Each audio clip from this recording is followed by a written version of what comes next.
Welcome to Ben Franklin's World, a podcast about early American history with Liz Covart. The study of history is key to understanding who we are and how we can affect a better future. Ben Franklin's World will introduce you to historical people and events that have impacted and shaped our present-day world. And now, here's your host, Liz Covart. Hello, and welcome to episode 48 of Ben Franklin's World, the podcast dedicated to helping you learn more about how the people and events of our early American past have shaped the present-day world we live in. The War for Independence took place over 200 years ago. With that much distance, it makes it difficult for us to think about the realities of that violent event. Today, we are going to take a deeper look at an understudied area of the War for Independence, enemy prisoners of war. Ken Miller joins us to discuss his book, Dangerous Guests, Enemy Captives and Revolutionary Communities During the War for Independence. During our conversation, Ken reveals details about what American prisoner of war camps for British and German revolutionary POWs looked like, why the Continental Congress and Continental Army insisted on sending at least 3,000 POWs to Lancaster, Pennsylvania, and the day-to-day experiences of both the British and German POWs in Lancaster and the civilian residents who lived among them. Are you ready to travel to the Pennsylvania hinterland during the War for American Independence? I hope so. Allow me to introduce you to my friend, Ken Miller. With tidings and wisdom to share about our early American past, here is this week's special guest. Ken Miller is an associate professor of history at Washington College in Chestertown, Maryland. His research interests include colonial and revolutionary North America. Ken is the author of Dangerous Guests, Enemy Captives and Revolutionary Communities During the War for Independence, a book that explores how the American Revolution and the hosting of British and German POWs affected American identity formation among the diverse Anglo, Scots, and German residents of Lancaster, Pennsylvania. Welcome to Ben Franklin's World, Ken. Happy to be here. Ken, I'm just very excited that you have joined us because I don't know if you knew this, but you were the graduate student that I looked up to. You need better role models. You were great, Ken. You helped me get through grad school, so I am eternally grateful. So thank you so much. Well, you're welcome. I'm glad to be of help. Let's talk about your book, Dangerous Guests. But before we dive into it, why don't you start by telling us a bit about yourself, Ken, and how you became interested in early American history and how early Americans formed American identities? Well, with regard to historians, I think our particular backgrounds often influence our specific interests and the topics that we choose to research and write about. And that's certainly true in my case. I came to the United States actually from Germany while still a child when my family moved to Pennsylvania. And so German was actually my first language. But upon arriving in the United States, I developed this early interest in American history. And I was curious about topics like the Revolutionary War, Civil War, westward expansion. And from Pennsylvania, my family soon relocated to Hawaii, of all places, and that's where I actually grew up, attending grade school and high school and ultimately university. And Hawaii, of course, is many things, but one of its most striking features is its remarkable diversity.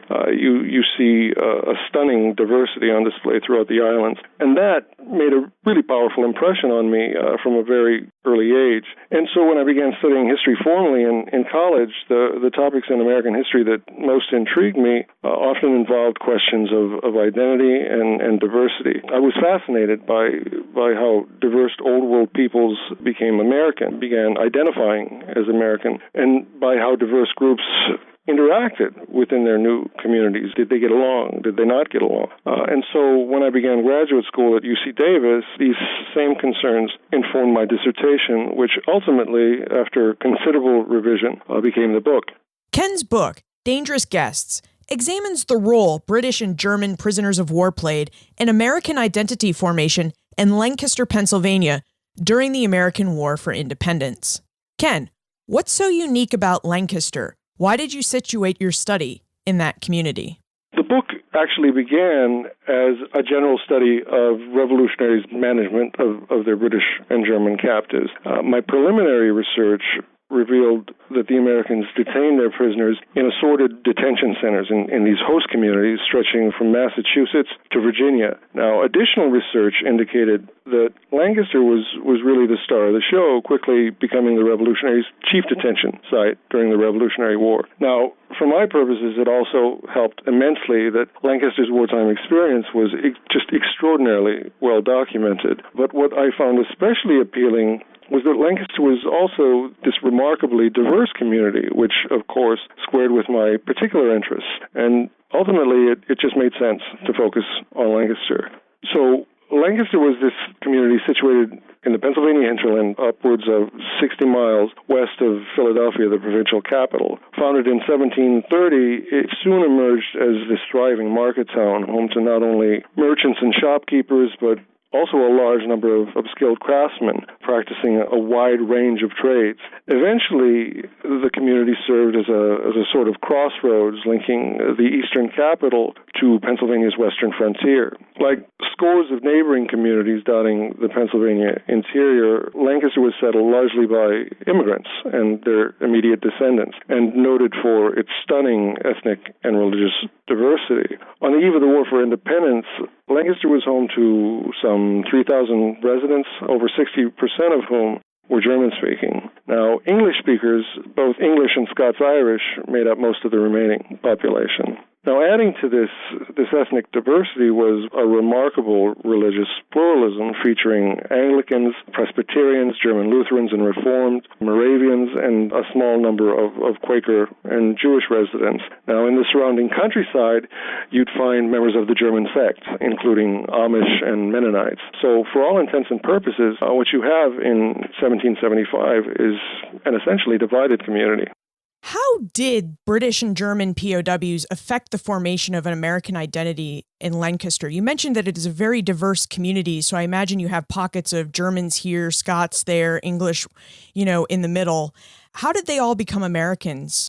It's a really complicated business. Now, what you find in 18th century Lancaster is, as I said, this remarkably diverse community. Now, through the initial decades of settlement, that diversity occasionally fostered friction as English and German speakers approached their foreign neighbors with real suspicion and prejudice. You have a sort of clannishness at work, with English speakers preferring to associate with fellow English speakers and their German neighbors identifying and interacting with other Germans. Now, the vast majority of residents remained very parochial-minded, valuing what was close to home. For Lancaster, the dangers and dislocations of war altered that local dynamic as portions of the town's diverse residents found common ground in the shared enemies who threatened their community. Now, that was the case, for example, in the 1750s and 1760s during the 7 Years' War and Pontiac's Rebellion, when some of the community's distinct groups made common cause against their French or Indian enemies. Now, of course, the Revolutionary War proved even more transformative by forcing English and German speakers to not only mobilize and cooperate in new ways, but also on a significantly larger scale. Now, in Lancaster, the war disrupted these customary modes of interaction, of association, as English speakers suddenly found themselves squaring off against British redcoats, and German speakers squared off against Hessian mercenaries at the precise moment, mind you, when each began to appreciate what they shared in common with their foreign neighbors as fellow members of this community at war. As locals became increasingly alienated from the British Empire, militant patriots took pains to distinguish themselves from their wartime enemies, becoming in the process more self-aware, more self-conscious of their peculiar status as revolutionaries, as Americans. And so at moments over the course of the war, you'd see some of the more active supporters of the local resistance periodically transcending their narrower cultural and communal attachments and identifying more broadly with like-minded patriots, both within and beyond their particular community and province. Now, the arrival of literally thousands of enemy prisoners of war and the various challenges and opportunities associated with their presence ultimately intensified this process. Because of this ongoing proximity to their enemies, residents found themselves living a sort of daily war at home. So the war cast this continuing shadow over Lancaster that locals could never fully escape. Now, the prisoners, in other words, they produced this peculiar set of conditions in Lancaster, creating for the most committed supporters of the American resistance a sort of artificial hothouse environment that nurtured, that intensified their hopes, their fears, their passions, their resentments, rendering them at moments more expressive of their patriotism and of their broader attachments to the revolutionary cause. Now, because my book isn't an explicitly comparative study, it's difficult to say whether a similar process occurred in any of the Americans' associated detention centers. Now, that being said, sections of the book do explore conditions in some of these related sites, places like Reading, Pennsylvania, Frederick, Maryland, Winchester, Virginia, and I did actually find some interesting parallels in these communities. So there were, for example, clear demographic similarities among the prisoners and their hosts within these particular communities. And I'd find occasional hints of a similar dynamic in place and of a similar process underway. But what was probably most striking were the similar patterns in the treatment of prisoners across detention centers within these particular communities. So Lancaster represents not just a great case study, but one that's representative of what's going on in other communities where they're hosting POWs. Yeah, precisely. Now, Ken just mentioned that thousands of POWs made their way to Lancaster. But how many POWs are we talking about? After Richard Montgomery's victories in Chambly and St. John's, Canada in 1775, the Continental Army shipped 700 POWs to Carlisle, Reading, and Lancaster, Pennsylvania, as well as other sites even further south. And this was just the first wave. Throughout the war, the revolutionaries would disperse up to 13,000 prisoners of war. Ken, why did the Army and Congress send over 3,000 POWs to Lancaster?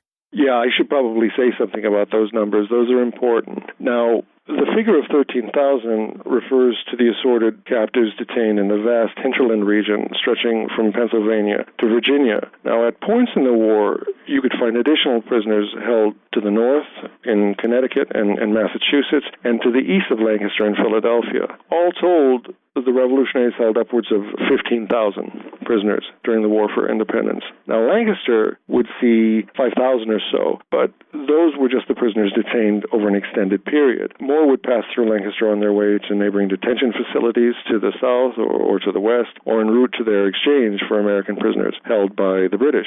Now, the first large batch of British prisoners captured in late 1775 actually posed a serious problem for the Americans' new Continental Congress. Lacking a well-defined prisoner policy and the necessary accommodations for housing large numbers of enemy captives, the Americans had to improvise. And so there'd be a great deal of experimentation over the course of the hostilities. For Continental officials, the first order of business in 1775 was selecting a site where the captives could be conveniently lodged and safely secured. Lancaster, it turns out, fit the bill. Now, among other things, the community contained a large barracks from the 7 Years' War that could adequately house hundreds of prisoners.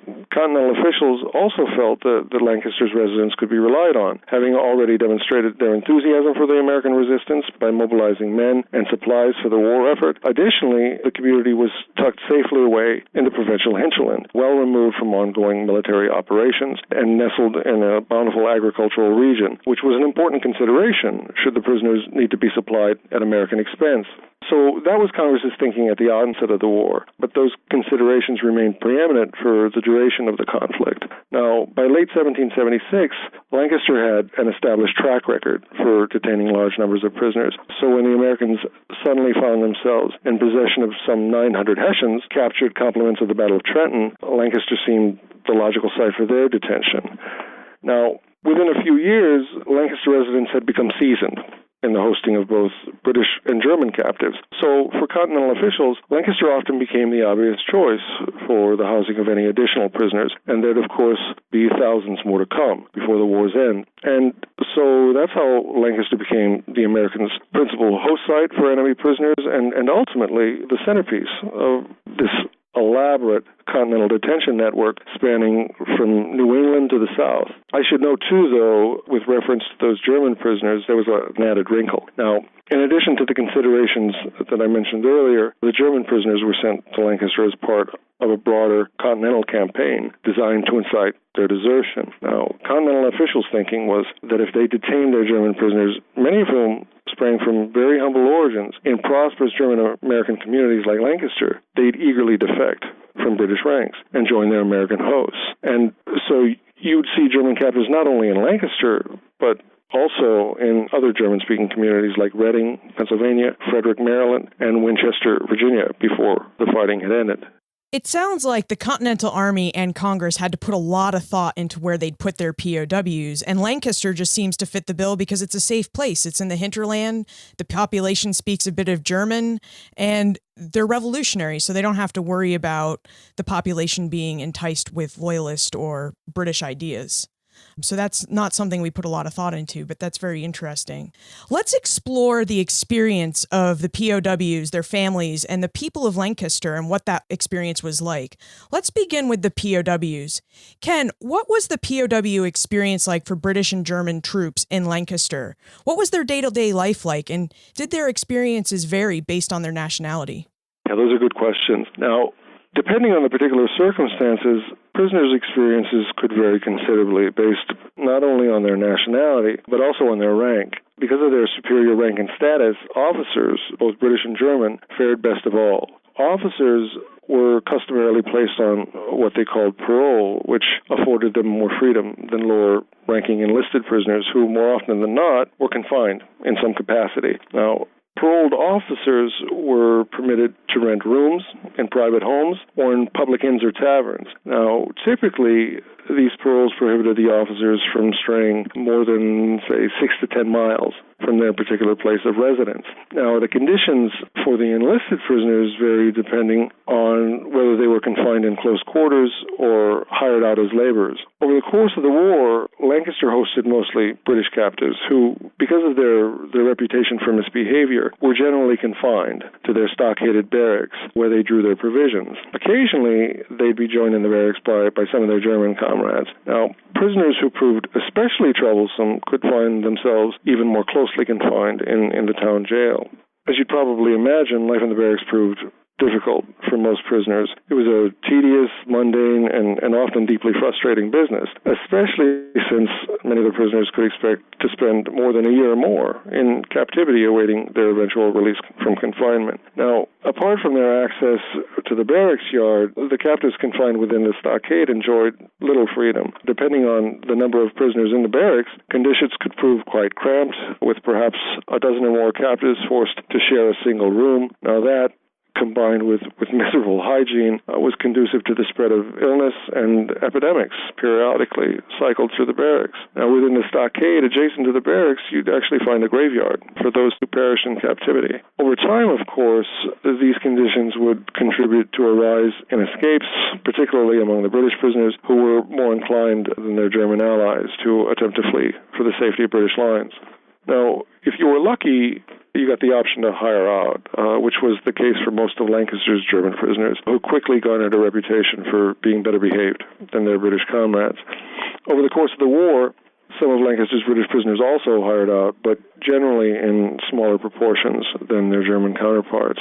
The hiring out of prisoners' labor was a familiar wartime practice, which actually predated the War for Independence. Part of the rationale for the practice of hiring out was this belief that the captives would prove easier to control if they were put to work and paid a wage, rather than, say, being confined in large numbers, which might prove more conducive to rebellion. Their captors, meanwhile, could actually profit from their labor. Now, the prisoners, for their part, found it appealing because they could avoid confinement and supplement their meager pay, so theoretically, everybody wins here, right? Captives who hired out had to check in periodically with local authorities, but generally resided with their employers. Consequently, they enjoyed more freedom than those confined in their barracks. Locals who hired prisoners' labor first had to pay a bond to revolutionary officials as security for their employees' good behavior. If a prisoner escaped while in local employ, his employer was held responsible and forfeited the bond. Now,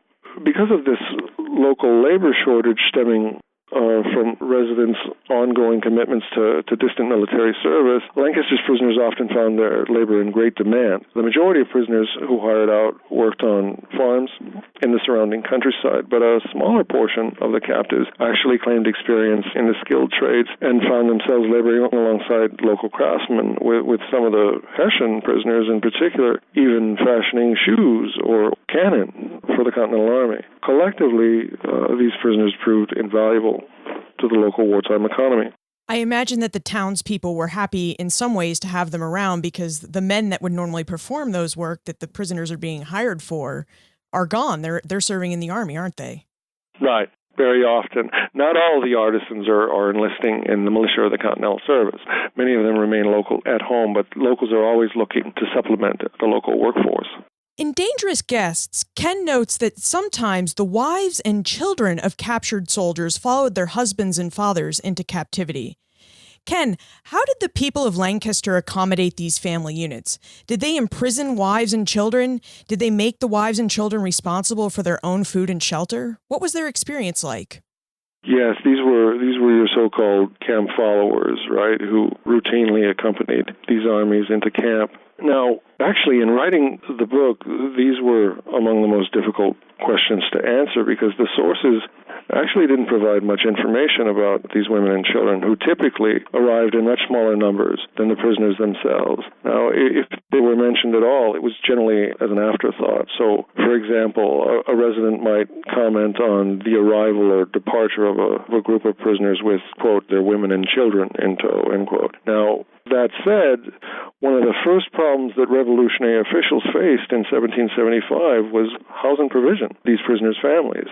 Wartime convention indicated that each of the major belligerents within a particular conflict was to provide for its own soldiers held in captivity by the enemy. So theoretically, the British were to supply and provision their own troops in American hands, providing them with full rations. And I say theoretically because this didn't always pan out in practice. Now, my research indicated that the prisoners' wives and children were typically placed on half rations. Now, this and the fact that these provisions weren't always readily forthcoming because of the difficulties of supplying the captives prompted some prisoners to hire out in order to provide for their families. Now, in some cases, events could actually take an unfortunate turn. So later in the war, for example, when the Americans faced the cumbersome prospect of shouldering the continuing costs of providing for some of these women and children, specifically in this particular case, the families associated with the British Army captured at the Battle of Saratoga in late 1777, Continental officials basically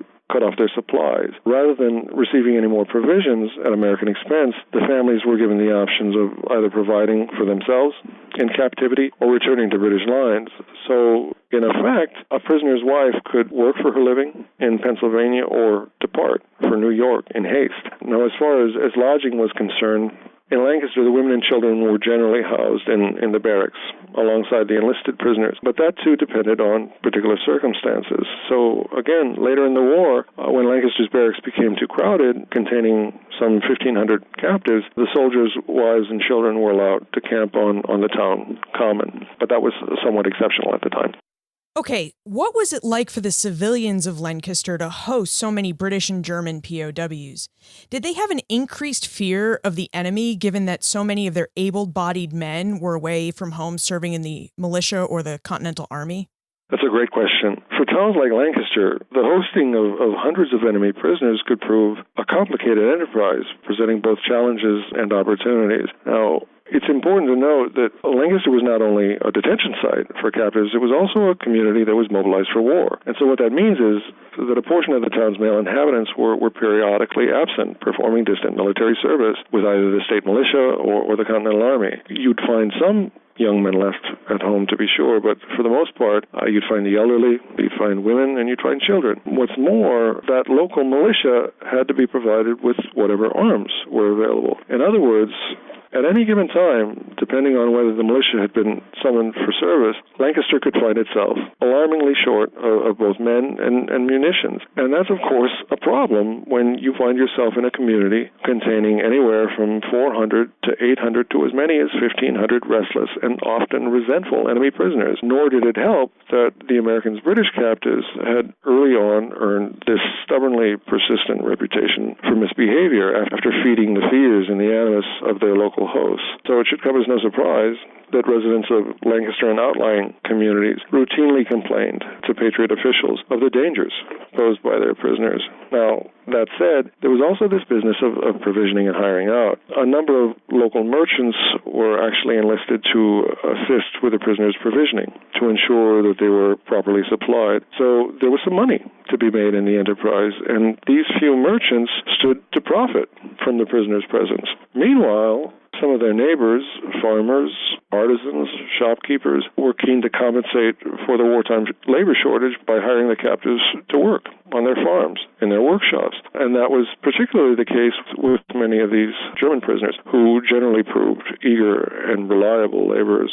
And so in Lancaster, there was this measure of ambivalence with regard to the prisoners. Not every member of the community was disappointed by the arrival of a new batch of prisoners, nor were they always happy to see them go. Now, that being said, for the better part of the hostilities, prevailing sentiment often oscillated between mild to severe anxiety. Now, for most of Lancaster's patriots, the majority of their captives constituted a nuisance at best, a source of peril at worst. And so for the most part, I'd say locals proved reluctant hosts. I have to imagine that Lancaster's like a lot of other American towns. It may lean patriot, but that doesn't mean that every resident is a patriot. They might be a loyalist or even a fence sitter or neutral. How did Lancaster's loyalists or fence sitters react to having so many British POWs in town? Did their presence inspire the loyalists to riot, cause trouble, or act to assist the POWs in any way? With regard to loyalists specifically, the prisoner's presence could prove either debilitating or empowering. Life in revolutionary Pennsylvania was a precarious business for both loyalists and neutrals who fared poorly at the hands of the state's patriots. Pennsylvania's revolutionaries operated from a pretty simple formula. You were either for or against them, and if you chose poorly, you and your family could pay a severe price. So loyalists were alternately harassed, assaulted, fined, even in cases imprisoned. So if you numbered among Pennsylvania's so-called disaffected, you needed to play a very careful hand. For Lancaster's loyalists, that of course meant that they associated with these prisoners at their peril, for that was considered potentially subversive behavior. It could invite the suspicions, the hostility of local officials, or even worse, the local militia. If you were a loyalist in Pennsylvania, and in Lancaster particularly, anonymity was your friend, so most opted to keep their heads down by avoiding overt associations with the prisoners. Now, that said, some local loyalists were sufficiently alienated from the revolution that they were willing to take some risks by defying their patriot neighbors and associating with the prisoners. These associations, they could assume a variety of forms. Some loyalists engaged in casual fraternization by boarding British officers in their homes. Others shared intelligence with the captives. Some loyalists were prepared to assume an even greater risk by helping the prisoners escape. Now, in at least one case, they sought to orchestrate a rebellion with the aim of liberating and arming the prisoners so that they could actually fight their way to British lines. And this, by the way, goes very badly for the prisoners. Now, others took a more subtle approach to facilitating escapes. By war's end, Pennsylvania boasted an elaborate escape network featuring loyalist guides and safe houses. So you'd find local loyalists actually escorting fugitive prisoners to the safety of British lines and taking refuge along the way in other loyalist homes. Now, revolutionary authorities took pains to unravel the network, but they were never entirely successful. But loyalists who were caught aiding those escapes faced grave consequences, and a few were actually executed in Pennsylvania for their troubles. Before we move on to the time warp, I wonder if you would tell us whether it's true. Did the Continental Congress try to entice German soldiers to desert the British Army with promises of citizenship and land? And if so, if that's true, did the citizens of Lancaster play a role in this plan? Yes, that was part and parcel of this broader Continental campaign, as a strategic campaign to undermine British military operations by promoting German desertions. Now, the thinking of Continental officials was that because these Hessians were, for all intents and purposes, hired guns, mercenaries, they weren't especially invested in the contest. Strictly speaking, it wasn't their fight. So Congress assumed that if they were given the proper incentives, they would desert in significant numbers. And this campaign is actually set in motion before the first Germans even arrived on American shores, during the summer of 1776, when Continental officials planned to entice the Hessians with these promises of civil and religious freedom and material opportunities. And in some ways, this made perfect sense. Most of these German troops, after all, hadn't experienced much freedom or opportunity in the Old World, and ultimately, it was the material opportunities that resonated most powerfully with the Hessians. The Hessians were amazed by the sheer abundance on display throughout the colonies. So as early as 1776, Congress promised every German enlisted man who quit British ranks and defected to the Americans 50 acres of land. Now, officers were promised even larger allotments of land. So a captain, for example, would receive 400 acres if he deserted. But contrary to American expectations, the Germans were very slow to respond. And so later in the war, Congress actually sweetened the deal, throwing in some livestock for enlisted deserters and offering even larger grants of land. Now, residents of Lancaster did actually contribute to Continental efforts by encouraging desertions among their German prisoners, but it's hard to know whether they were principally motivated by Continental imperatives or by more personal considerations. One of the principal catalysts for the German prisoners' desertion and ultimate assimilation was hiring out. Now, that more than anything else exposed them to the material opportunities available in the United States. Now, the hiring out of German prisoners was eventually promoted by Continental officials, but more often than not, local or personal interests drove the hiring of prisoners' labor, as residents of town like Lancaster sought to augment the local workforce by capitalizing on their captives' manpower. And that's really as cynical as it sounds. That said, over time, many locals did forge bonds with their prisoners, which in turn facilitated desertion. That's why years after the war, you could find significant numbers of these one-time captives residing near their former sites of detention. Indeed, it's been estimated that upwards of 5,000 German auxiliaries ultimately chose to remain in North America. It's true, of course, that desertion was common in 18th century armies. So, for example, a significant portion of German soldiers on campaign in Europe, say, could be expected to desert. But what you see happening with these German soldiers during the Revolutionary War, though, this is a sort of desertion with a difference. They're not deserting in Europe near their homes. They're deserting thousands of miles away from home during a foreign war in this alien environment, but it's also an environment rendered a little less alien by their interactions with German-American communities like Lancaster. And so, in other words, by war's end, this Continental campaign paid some significant dividends. That's fascinating, Ken. But now we must move on to the time warp. This is a fun segment of the show where we ask you a hypothetical history question about what might have happened if something had occurred differently or if someone had acted differently.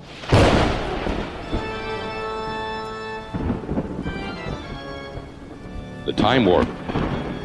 Historians can't predict the future, but they can speculate about what might have been.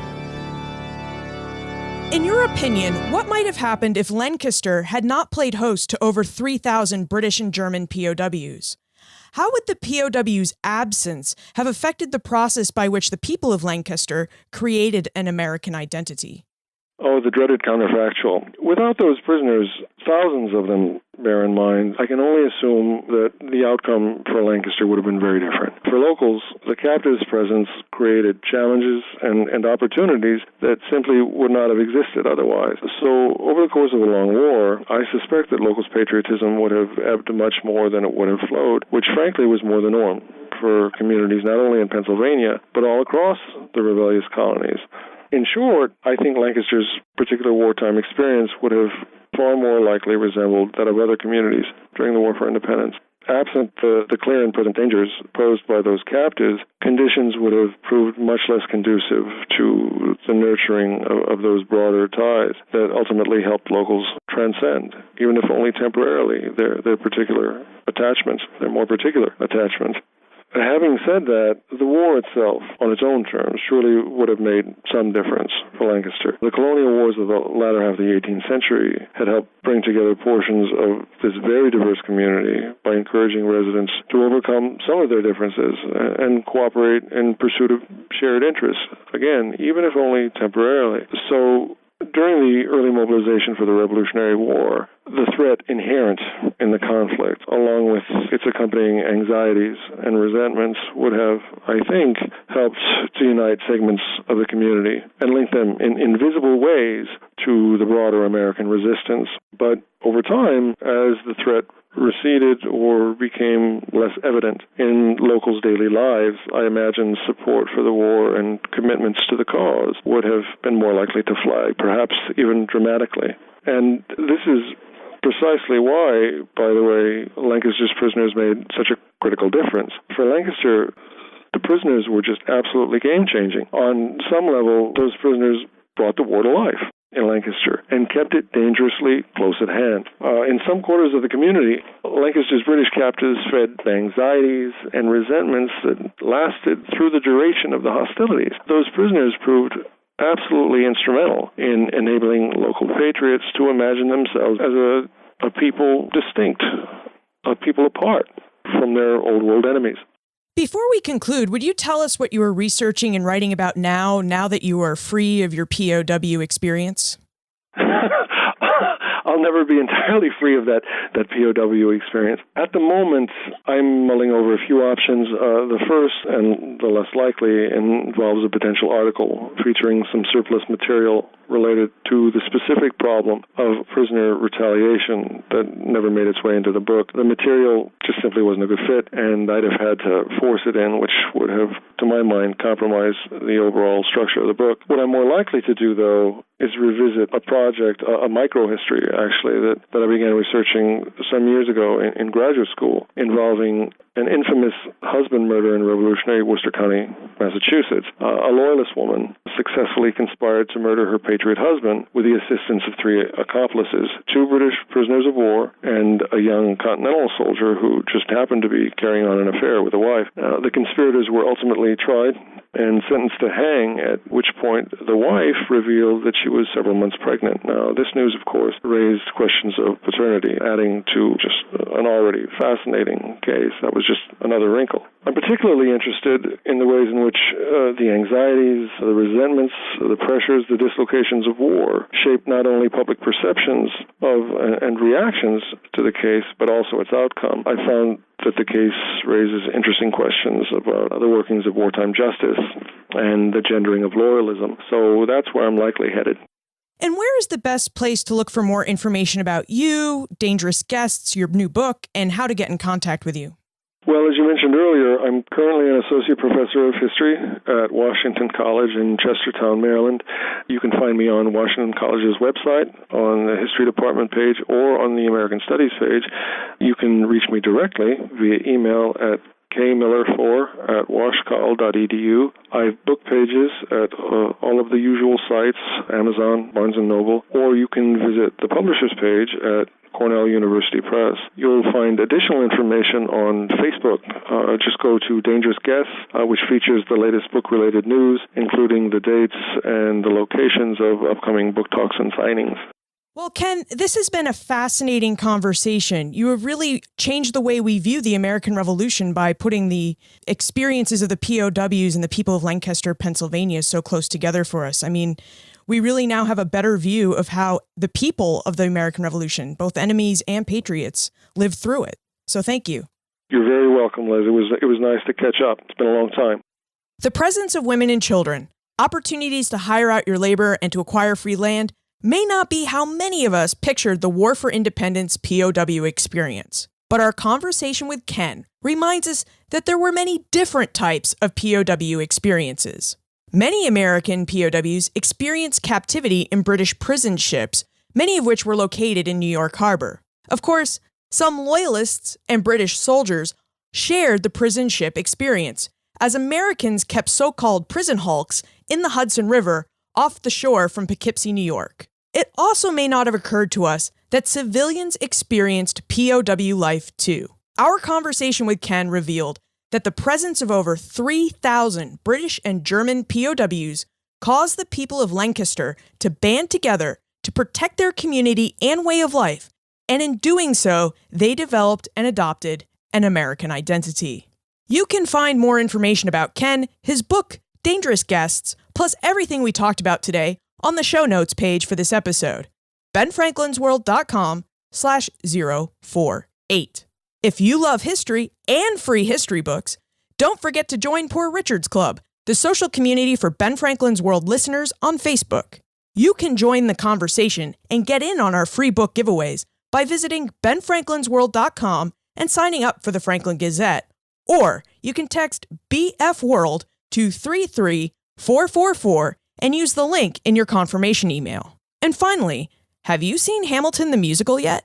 Let me know what you think or if you have plans to see it. You can send an email to liz@benfranklinsworld.com, tweet me @LizCovart, or leave a comment on the show notes page for this episode or in Poor Richard's Club. I had the opportunity to see Hamilton the musical last week, and it was awesome. I went with a group of early American historians, which always promises to be a good time, and we watched the show together. The music took a bit of getting used to because I'm not typically listening to hip hop or rap, but the lyrics were great, the acting was fantastic, and the history the show portrayed was accurate. I highly recommend seeing this play if you have the opportunity, and if you can't make it to New York City, don't worry, because there are 2 national touring companies that will be performing Hamilton in cities throughout the United States beginning in 2016, and Hamilton the musical will also be performed in London's West End starting in 2017. And remember, never leave till tomorrow that which you can do today.